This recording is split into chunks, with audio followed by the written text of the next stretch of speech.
টলিপাড়ার ছোট্ট অভিনেত্রীর গামছা প্রেম একেবারে তাজ্জব করল নেটিজেনদের। ছোটবেলা থেকেই নাকি এমনটা করে আসছেন জি বাংলার রাঙাবু অভিনেত্রী। ছোট পর্দার অভিনেত্রী হিসেবে কেরিয়ার শুরু করেছিলেন শ্রুতি দাস। তবে তিনি এখন অপেক্ষায় তাঁর বড় পর্দার প্রথম মুক্তির।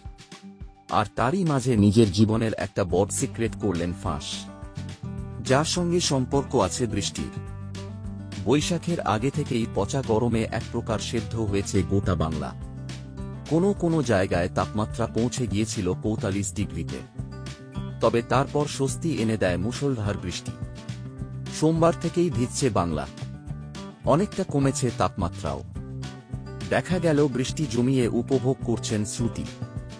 ছাদে গিয়ে আনন্দে নাচ শুরু করেছেন। আর সেই ভিডিওর উপর লেখা রয়েছে, লোক ভাবে তারকারা গামছা ব্যবহার করেন না, তারা তোয়ালে ব্যবহার করে। আমি আবার ছোট থেকেই গামছা গায়ে বৃষ্টিতে ভিজি।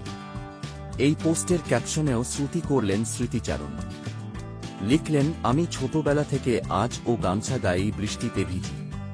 ভিডিও মাটিতে ইঁটের গায়ে মোবাইল রেখে তোলা। না, আজ আমার এই আবদারে কেউ সামিল হয়নি। কাটোয়াতে জন্ম শ্রুতির, সেখানেই স্কুল, পড়াশোনা। তারপর কলকাতায় এসে কাজ বিনোদনের দুনিয়াতে। এখনও কাটোয়ায় থাকে শ্রুতির মা বাবা, যদিও পরিবারের জন্য কলকাতায় ফ্ল্যাট কিনেছেন শ্রুতি। একই বিল্ডিংয়ের দুটি তলায় দুটি ফ্ল্যাট নিয়েছেন। একটিতে থাকবেন তিনি আর স্বর্ণেন্দু, আর অপরটিতে তাঁর মা বাবা। ২০২৩ সালে রেজিস্ট্রি বিয়ে করেন তিনি আর স্বর্ণেন্দু। কদিন আগে বিয়ের ১০ মাস উপলক্ষে একটি পোস্ট করেন। তাতে লেখা ছিল, তোমাকে অফিসিয়ালি বিয়ে করার ১০ মাস পর স্বর্ণেন্দু। বিবাহবার্ষিকীর আর ২ মাস বাকি।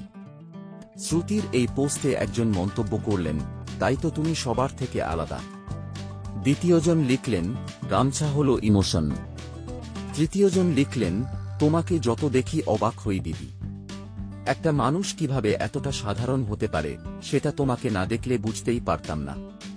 তুমি সত্যিই খুব ভালো মনের একটা মানুষ। জীবনে এত সফল হয়েও তোমার মনে কোনো অহংকার নেই, যেটা সব থেকে বেশি ভালো লাগে আমার।